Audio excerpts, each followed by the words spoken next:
Hello and welcome back to the Throwin Bones MMA podcast. I'm your host Adam Gerber, and today we're going to be going over last week's Overeem versus Harris card.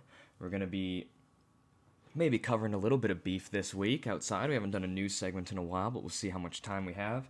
And then we're going to be going over the upcoming Burns versus Woodley fight that's going on in Las Vegas. We've officially transferred from Jacksonville to Vegas, baby. So we're going to see what that looks like. Starting off, though, we're going to go off with last week's card. Depressing main event, to be sure, considering the way they built it up. And a lot of razor-close decisions that we're going to have to go over because that R word, robbery, was being thrown around quite a lot. And you know my fascination with scoring and how we like to dive in to people's overuse of the R word. But to start with, the main event, who, we had a bit of a joke last episode that I was going to do a bit of a counter for every time they brought up Walt Harris's daughter's tragic murder as a means of shamelessly promoting the fight. I was only able to keep track of the prelims before I lost my interest and stomach for counting that, and I made it to 7. So the prelims had 7 total. I will admit the 4th one was actually quite endearing. And I don't generally blame them for having this footage. It is a compelling part of the story of the fight. It's a great way to get to know the new kid on the block, Walt Harris, if he's willing to share the experience. It really is just how often they played into it, juxtaposed with how recent the event was, and their choice to show so many first 48 style photo montages. It made it really uncomfortable at some points. The ads felt like a 60 minutes episode, but using it to promote a fist fight. When they tossed it to the commentators, I don't know if it was what lines they were being fed or what, but whenever it was tossed to Olivi or Felder or Bisping or Fitzy, it was in ridiculously poor taste, going back and forth about how important it is to provide, and it was gross. Always referring to it, even in the thing, it was like instead of Walt Harris 3 first-round knockouts, it was Walt Harris dealing with every parent's worst nightmare, always referred to as every parent's worst nightmare, to which I would respond, what if you had 2 kids murdered? Anywho. And, of course, when you set it up like that, before the fight even happens, you go, poor Overeem, because now you've got a lose-lose. Either you get beat and take an actual loss, or you get to stomp the guy who just lost his daughter. So what a great piece of promotional practice that was. Anyway, now to the actual fight itself. Walt Harris clips Overeem with an incredible combination, right straight to left hook, drops him against the fence, and just unloads on him for the next 2 minutes. Is able to clip him again once Overeem gets up, put him against the fence, and I think with everything Walt had invested in this fight, with everything the promotion built up, I think when he had Overeem hurt like that, he went through a major adrenaline dump, and he went balls to the wall to finish Overeem, and it absolutely gassed him. And the complete turning point of that fight is when Overeem's sort of hurt, he gets backed up to the fence, and Walt Harris goes for this incredibly labored front kick to the face, where he's just too tired to even execute it without falling onto his back.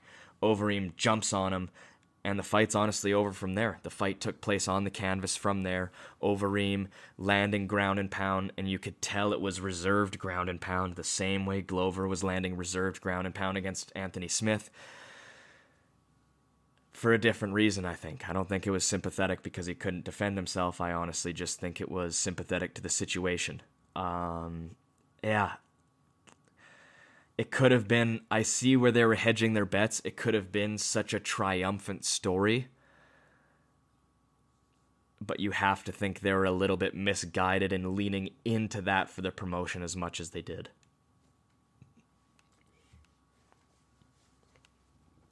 So yeah, essentially by 2 minutes and 43 seconds of the first round, Walt Harris was out of that fight. He was way too gassed to do anything. He seemed to give up on the ground. Okay, now, the next 3 fights down the card have been heralded by the community as very, very intense robberies. And I say next 3 because we're going to forget that Anders versus Jotko happened. Because I told you guys that was going to be a boring wall install fight, didn't I? Anyway, we're going to pretend that didn't exist, and we're just going to go straight through Hill versus Gadelha, Ige versus Barboza, and Yadong versus Vera. And I'm thinking, some of you might be wondering, Adam, how come this review took so long to come out? It's because I had to go back and watch those 3 fights over and over again to score them, to make sure that I wasn't talking out of my ass here, because I think I'm going to have a hot take, even though I don't generally like having hot takes. I would prefer it if I agreed with the general consensus of everyone in the MMA community, but unfortunately, sometimes you go back and watch these things and you just do not agree. So we're going to start with Hill versus Gadelha, all right? And we're going to judge which one of these was actually the worst robbery of the card, because I think the general consensus is that Ige winning over Barboza was the most egregious decision and the most egregious robbery that there is. I definitely have something to say about that, but let's look at it one after the other. So we're going to start with Hill versus Gadelha. First round, I think, is really close. Barely any strikes are landed by either lady. I can't really come up with a consistent an argument for any sort of consistent offense that either of them landed on the feet. But at the end of the day, Gadelha took Hill to the ground at the end of the first round, held her down, and landed good ground and pound. First round Gadelha, even though it's quite close. All right? The next round, Hill versus Gadelha. Hill comes out and absolutely tags Gadelha up for the entire round, stuffs her takedowns. I don't see how, to me, this is the most clear round of the fight, and the most clear round of the fight goes to Hill. All right? So on my scorecards, we got round 1 for Gadelha, barely. You know, if they were more common, I probably could have given the first round a 10-10, could have tied it. But Hill very clearly 10-9s her in the second round, especially with that knockdown. She face plants her. I mean, there's really no question. Then the third round, I'm going to go with Hill again. She's tagging her way more consistently. Her shots land way more pop with way more consistency again. She's finding her holes, she's finding her range, and she's pretty much controlling the pace of the fight the whole time while consistently landing offense and barely being tagged back. That being said, I could see how Claudia landed with enough power on a couple occasions, because she did land some heavy shots, even though they were few and far between in that round. I could see how those few power shots could land with enough and enough significance to sway the judges. At the end of the day, Angela Hill absolutely should have won that fight. She had the most clear rounds, and I think she won some of the closer rounds, and the one round that was given to Gadelha could have easily been called a tie. All right? That was a bad decision. Was it a robbery? No, because I can see how you'd give the third round to Gadelha, even though I think you're wrong. So we can't use the R word, boys. What's next? Ige versus Barboza. Oh boy, here we go. First round is incredibly close, striking-wise. There's an early knockdown from Barboza. Ige comes back and gives it to him for the rest of the round, landing intense body shots. Therefore, the round is incredibly close, but Barboza wins with the knockdown. He had the more effective strike. That's a 10-9 for Barboza in the first round. Clearly. To me, that's very close, but that's a clear round for Barboza. In the second round, Ige pretty much dominates the offense the entire round, consistently landing to the head and to the body. The only contention I can see for giving Barboza the second is that Barboza tags Ige really good to the body with a body kick and has Ige backing up. Ige then shoots a takedown, Barboza stuffs it, and Barboza lands some ground and pound, all of which taking place in around the last 40 to 30 seconds of the round. To me, Ige dominating the pace and the pressure and having the striking percentages on his side for that round outweighs the fact that Barboza landed one good shot that did not result in a knockdown. For me, round 2 is pretty clear for Ige, but I can see how the round ending like that could sway the judges or the general public into being convinced that Barboza deservedly won round 2 as well, even though I do not believe that is the case. You know, you need to have a knockdown or something much more significant than just someone wincing after a body shot and shooting a takedown to win a round that you've lost 4 minutes and 30 seconds of. That's a fact. And then you go into round 3, so it's 1-1 going into round 3. Already, this doesn't smell like robbery for anybody. You know? Round 3, you go in there, and Ige takes it to him the whole round. Barboza's lost his gas in this round, and Ige absolutely goes for broke and takes it to him, landing consistently. Round 3 is Ige without a doubt, no question, you know? Especially with the late takedown, he lands ground and pound. You know, there's a difference between stuffing a takedown and landing ground and pound and taking someone down and then landing ground and pound, even if that difference is minimal. But the main difference in this round is the takedown and the ground and pound didn't happen after Ige lost the whole round. He arguably won the round without that, and then sealed the deal with takedown and ground and pound. Nothing else really happened other than Ige landing good shots on the feet.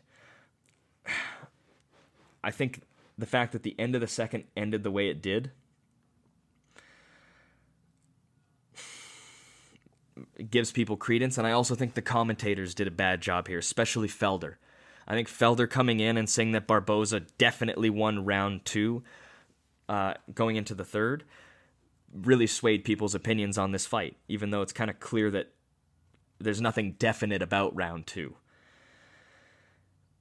You know, Ige, especially, so here's the thing. It's a split decision, right? You've got round 1 definitely Barboza.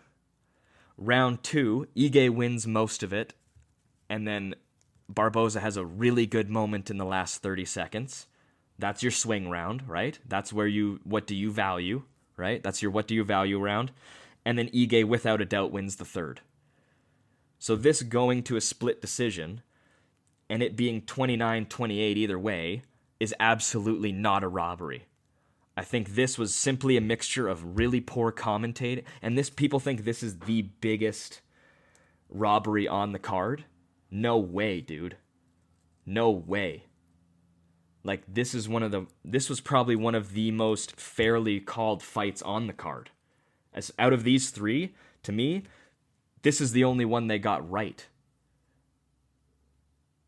Seriously. Like, 29-28, either way in this is not a robbery. It's just that Felder guaranteed the fans something during the fight that was not guaranteed. And that Barboza's the biggest whinger in the sport now. His last 2 fights have been razor-close decisions, and he comes out so publicly acting like he's been unjustly robbed, when it's just not the case. You've been in really close fights that just haven't quite gone your way. And that's unfortunate, and I feel for the guy, but just because he's the squeakiest wheel doesn't mean it was the biggest robbery on the card. Guess what? It wasn't even a robbery. It was probably the most fair decision out of all these 3 that people are complaining about. Next, to what is the worst robbery on the card, and is actually a robbery. To me, the only one of these that is a complete, utter, blatant robbery when you go back and watch it, scoring it round by round. The first and second round are both Vera, okay? He's outstriking Yadong, and I had to watch this one multiple times because paying attention to them showing the significant strikes at the bottom of the screen, round by round, just didn't feel right. So I went back and I counted myself, and they're counting head strikes that Yadong lands to Cheeto's forearms. So Cheeto Vera, one of the things is he's got such long arms that when he brings his hands up to his temples, his elbows go down long enough to cover a majority of his body. So his frame, he can lean forward and block a really high percentage of shots coming in by just catching them on the forearms or the fighters punching him in the top of the head, which is not effective. But most of these shots, Yadong is simply landing on the forearms and Cheeto's rolling with them and stepping away. To get 16 head strikes after the first round for Yadong, you have to count strikes that clearly and obviously land on Cheeto Vera's arms. This is absolutely a case of the judges just had no idea what they were watching. There's even a moment in the first I can see where Yadong hits Cheeto Vera on the forearms, and then Cheeto slips like half a second later and just like goes back for a second before repressuring. I can absolutely see how a judge saw that and thought that Cheeto got wobbled. Totally. This was absolutely piss poor judging. For the first 2 rounds, Yadong does absolutely nothing but punch Cheeto's forearms, especially in round 2. Like, there was no way that the strikes were even in round. You go back and watch round 2, there's no freaking way that the landed strikes are even. There's absolutely no way. That's a lie. Like, anyone with eyeballs can see that. I didn't have to go back and count, but I did. And it's not even close. The last round, also I gave Vera all 3 of these rounds, by the way. He won all 3 of these rounds and lost a split decision. That's a robbery. And he won them pretty clearly, too. This is one of the most egregious robberies we've seen since Jones fought Reyes. Round 3 was easily the closest round, but it's so obvious that whoever was counting the strikes was counting when Vera's guard was hit, and they were counting them as head strikes. This, to me, was the worst decision on the whole card. It's indefensible. And the fact that people are more upset about Barboza than they are about Vera and Hill sucks, man. Because Vera and Hill are 2 people that have been gutting it out and trying to climb and break their way into the rankings for a long, long, long time. And they just got robbed of their moment. Hill less so. Hill could have absolutely done more to win that fight. Cheeto Vera, on the other hand, won every single round of that fight. And I haven't seen one single explanation to convince me otherwise. I've watched that fight 3 times now, man. I am so heated about this. Like, that was such a bad call. And the people who are outraged about Robbery are directing it exactly in the wrong direction. Jeez, guys. Jeez. Louise. Let's go through the rest of this, all right? So that's what it is. In the final. Hill versus Gadeya. Not a robbery, but Hill absolutely should have been given the nod to that fight. Okay? It was close enough that you can't call it the R word, though. Ige versus Barboza. The right guy won. I'm sorry if that upsets you, but that's how fights should be scored.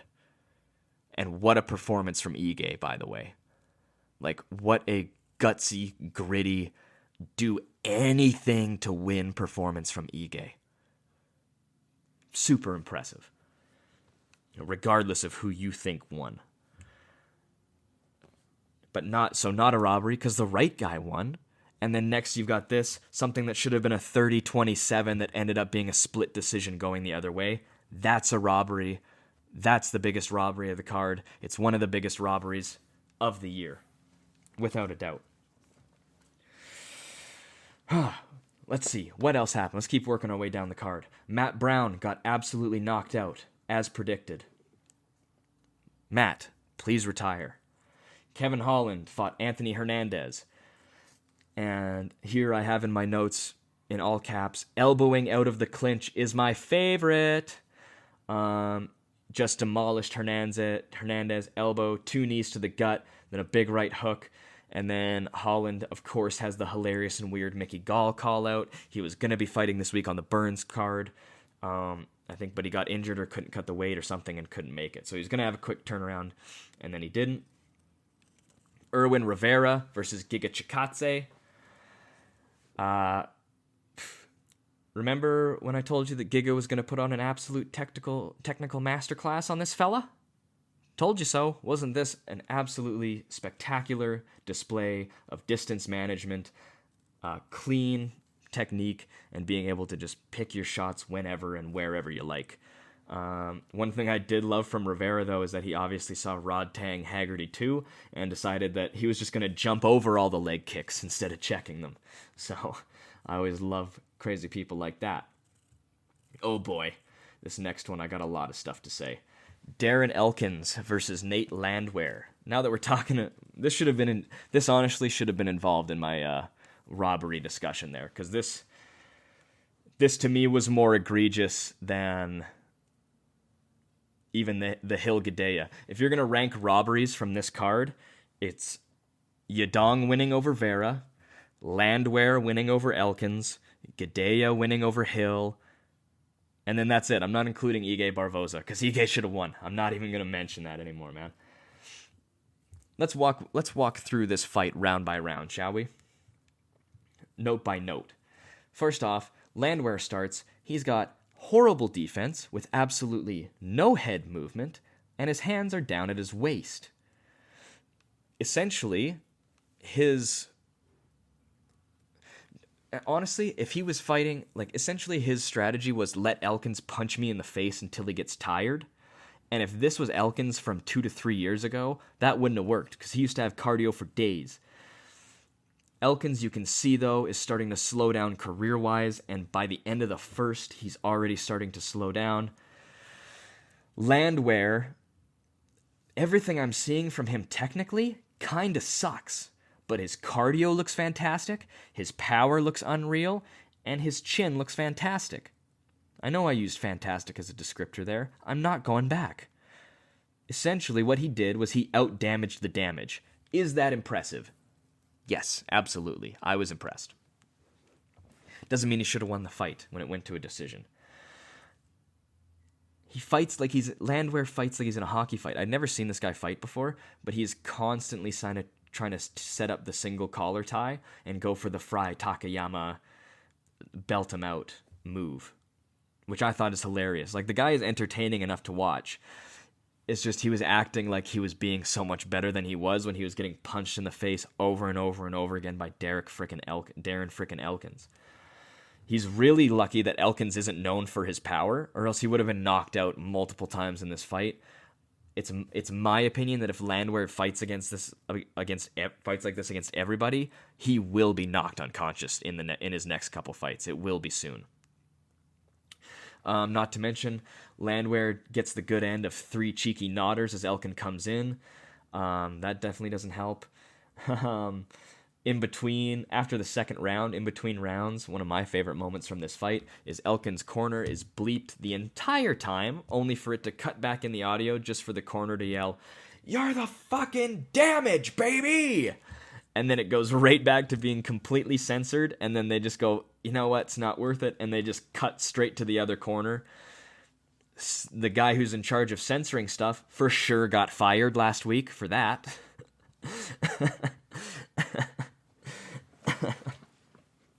And then, looking at my notes here, in the notes I have, Elkins is definitely winning the third, but the judges are going to give it to the other guy because of the blood. It maybe becomes a little bit less obvious that Elkins is winning the third because he does get tagged and wobbled right as the round ends. He never goes down, though. But then 2 judges give it to Landwehr 30-27. Landwehr won every round, when it was clear as day that Elkins at least won the first. And probably the third. Honestly. So for 2 30-27s for Landwehr is an absolute fucking joke. Absolute joke. I knew Elkins was going to be done dirty just by how much he was bleeding and how much they factor that in. But wow, man. And to get gifted a decision like that and to be celebrating the whole time the way Landwehr was, not a fan, man. I'm gonna have to see him again. Sure, he was put on a really exciting fight, but I just got absolute dickhead vibes from him, man. Absolute dickhead vibes from him. And then, of course, after all that, Kid Rock plays him out. while he walks out. So of course, whoever's in charge of the music was picking up on the same vibes I was, because they put on Kid Rock for him to walk out of the cage to, and back to the locker rooms. Almost done here. Mara Romero Barella versus Courtney Casey. Courtney Casey looked absolutely fantastic. Absolutely fantastic, you know. I think at 115, she was so big, a lot of the time she'd sort of rely on her size to sort of outmuscle and bully other fighters. So I was excited to see how her skills would translate to a higher division. And I can see a vast amount of technical improvement, you know, from what she was doing at 115. You know, a lot of times these fighters, when they don't have to focus so much of their training camp on getting their weight down and cutting weight, they can focus so much more on increasing their technical acumen. And that really showed for Courtney Casey, I think, in this fight. She had beautiful groundwork, so technical. It looked amazing. It looked like a performance of a fighter who is finally starting to put everything together. And to me, that's one of the most exciting things in this sport, is when you see the hints of that starting to happen, and you just can't wait to see if this person's actually going to do that and go on the run you want them to, right? Can we talk about the armbar? Can we talk about how the arm bars in the empty arena are so hardcore, and you can hear the clear pop of the arm and the scream of pain? Something has never been so dope, but also so genuinely disturbing at the same time. Oh man, that was cool and also weird. Great fight though. This was a great night of fights. All of those decisions who people disagreed on the outcomes of were fantastic fights, by the way. Fantastic fights. And fights are only worth arguing about like this if they are great. If a boring fight where nothing happens goes to a split decision that could have gone the other way, generally nobody gives a shit. So the fact that everyone's talking about all of these fights and who should have won meant that they were fantastic performances from both fighters. If you missed this card, you absolutely missed out on a treat. The last fight we're going to talk about is Rodrigo Nascimento versus Dontel Mays. I've said it since Mays came in off the Contender Series. He's got very sloppy strikes, janky footwork. Nascimento just out-handles him and outstrikes him on the feet, and then gets him to the ground and dominates the grappling. Literally never looking like he's in danger and always looking for openings. Mays has non-existent choke defense. My main takeaway from this fight is that Mays is super unimpressive and should probably be cut from the UFC. You know, if he has one more performance like this, like that was not a UFC level performance from him. Nascimento looked good, but I need to see him against better competition because that was just so bloody unimpressive. I think Chase Sherman is a great fight that should happen. I think that was a great call out. But I also thought when he said Chase Sherman, the guy I thought he said Tracy Chapman with his accent, so I was waiting for the translator to explain how much he likes the song Fast Car. You know what? Pause for one moment. I'm grabbing that audio and just showing you what I mean. Quarta-feira, Tracy Chapman, ele lutou. I mean, come on. Are you telling me that didn't sound like he called out Tracy Chapman for a fight? No, in all seriousness, though, Chase Sherman would be a fantastic challenge for him after seeing him dismantle Mays. That guy's obviously got some talent on the feet as well as on the ground, so be interested in seeing what he does from then on. But that's all. That's the whole card. We got nothing else to discuss. And now we're going to move on to Gilbert Burns versus Tyron Woodley this week. After I have a little break. It's not like I have commercials to show you guys yet, so I'm the only one who gets a commercial break. Enjoy. Okay, back for the second half, back for the breakdown. Woodley versus Burns. I looked through, and it doesn't look like there's quite enough news to do a whole segment today. Claudia Gadelha and Dan Ige unfortunately were revealed to have inconclusive false positive COVID-19 tests from last week's Jacksonville event, which is not the best, but it also looks like they were false positives, so that's good. And Colby Covington's been kicked out of ATT.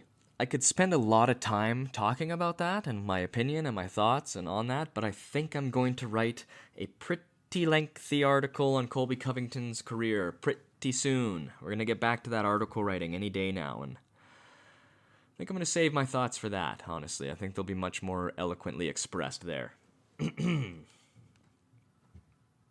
So we're just going to break down the fights. We're just going to break down the upcoming card. Whew, and it's a doozy, you guys. And by doozy, I mean it might be a doozy to watch, not a doozy of an experience. Because, I don't know, man. I guess, no, that's not true. Harris versus Overeem, to, people who are in the know, that was a really, really good-looking card. This one's a little bit more thrown together last minute, and you can tell by who's on it and where they're listed. So we've got Tyron Woodley versus Gilbert Burns at first.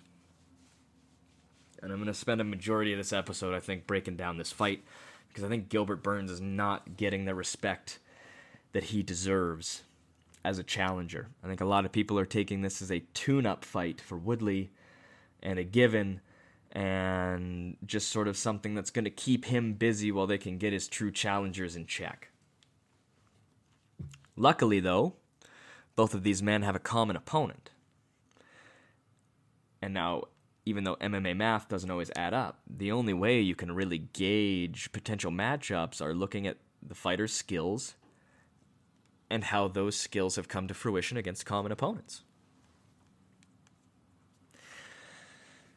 Gilbert Burns was highly underrated going into his fight with Damian Maia a couple weeks ago. And I told you guys that. I told you guys he was probably going to win. And he did. And he won exactly the way I told you he was going to. Now, I'm not coming in here and telling you that Gilbert Burns is just going to take out Tyron Woodley and that it's a given or a guaranteed fact. What I'm telling you is that Gilbert Burns is not getting the respect he deserves. He has a much better chance at winning this fight than anyone is giving him credit for. Anyone at all. We already saw when Woodley fought Maia, Woodley wanted absolutely nothing to do with Maia's takedowns. Right? He spent an entire fight avoiding Maia to the point where he has one of the least amount of significant strikes in a UFC title fight history, because he was essentially avoiding Maia the entire fight in order to stay off of the ground with him at all costs. That shows me that Tyron Woodley is not comfortable on the ground grappling in that sense, right? He's not comfortable grappling with someone who has that acumen of jiu-jitsu, which is smart. He's a very intelligent fighter. If someone has that pedigree of jiu-jitsu, you shouldn't engage with them on the ground, especially if you don't have that pedigree in jiu-jitsu, right? Where we sort of lose this is he skated by Maia. No, he was injured during the fight, but he hasn't gotten any younger since then. And since then, all that's happened is he's been diagnosed with arthritis in his hands. So we've got someone, Gilbert Burns, who's proved that he's more capable on the ground than Damian Maia, because he's been super underrated for his jiu-jitsu skills ever since he's been in the UFC, because he loves to bang. So you get someone who not only counters, but wins against Maia when it comes to the grappling, and someone who avoided grappling with Maia at all costs. Then you look at Gilbert Burns' fight against Maia, and sure, you can say as well that, if you're going to say that Woodley's aged a lot since the Maia fight, so has Maia. And I would agree with you 100%. 150%. But Gilbert Burns has much more technical and much more proven striking acumen than Damian Maia. He has better striking, without a doubt. And he has more of a willingness to engage on the feet, which actually might be his downfall in this fight. Really, the way I see Throwin winning this fight is circling around the edge of the cage until he lands a huge bomb. And to me, he has to land a huge bomb. He has to land it. Because he doesn't have the safety net that he had against either Maia or against Thompson. And sure, you might argue, that's champion Woodley. This is contender Woodley. Contender Woodley has nothing to lose. We're going to see an incredibly different fight style from him. And that may be so. That may be so. Woodley, to me, is one of the most unpredictable fighters on the roster, with one of the most limited game plans.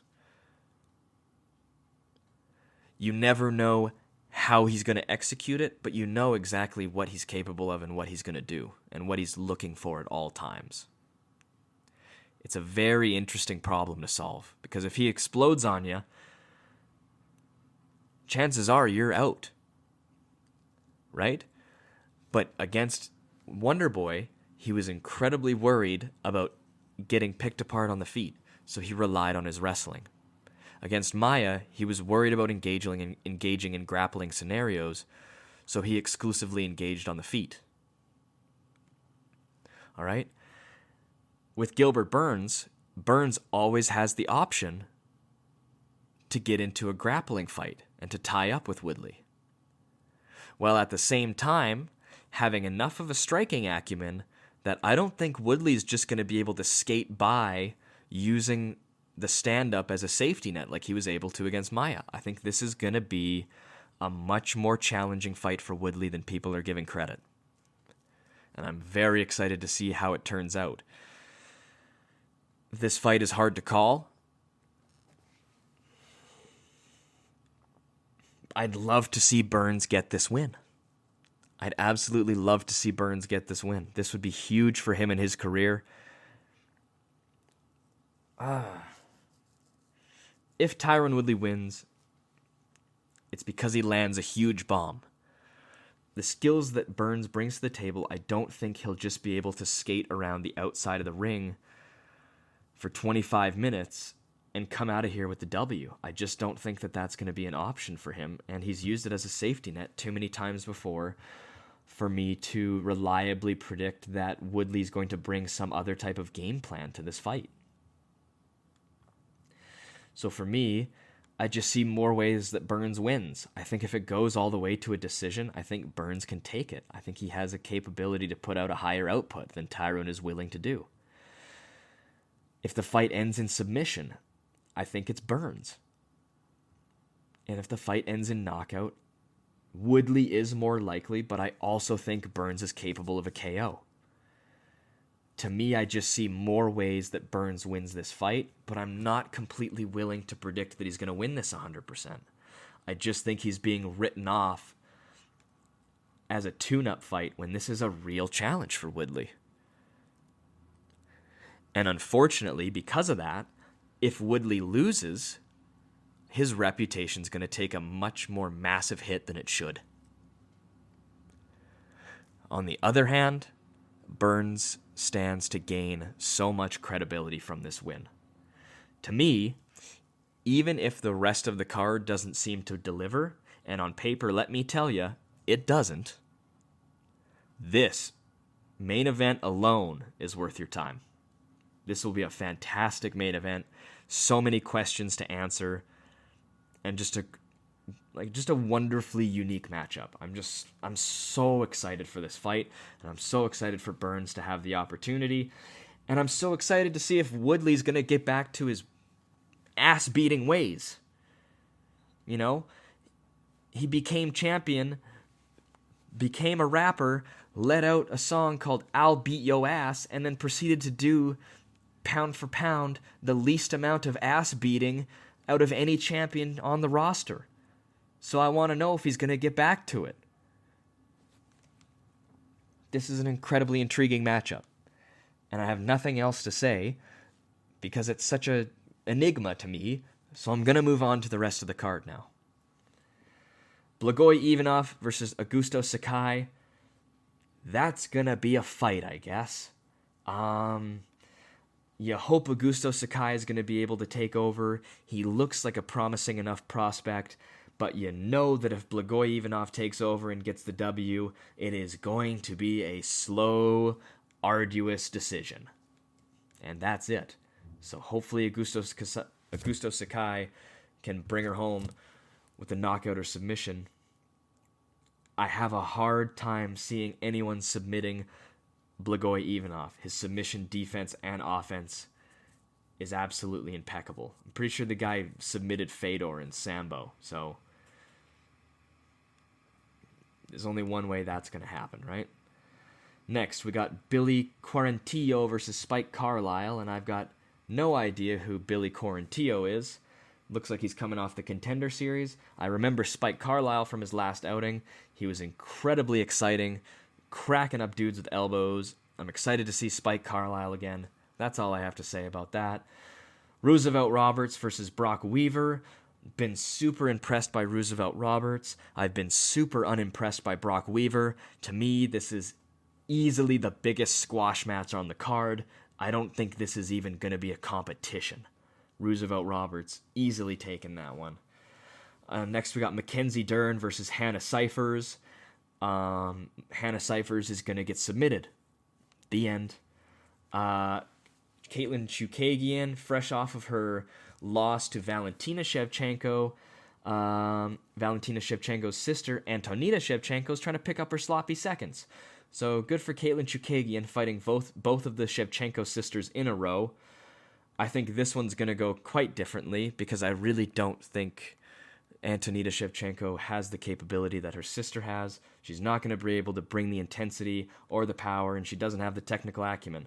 This is going to be going to a decision, and I think Caitlin Chukagian is going to take it pretty handily. The rest of the fight, who do we got? Nobody. Nobody that I know. Obviously, they're not nobodies, but nobody that I know. Tim Elliott's taking on someone called Brandon Royval. Always going to tune in to watch Tim Elliott do his thing. And then you got a super underrated fight, way too far down the card, in my opinion. Casey Kenny versus Luis Smoka.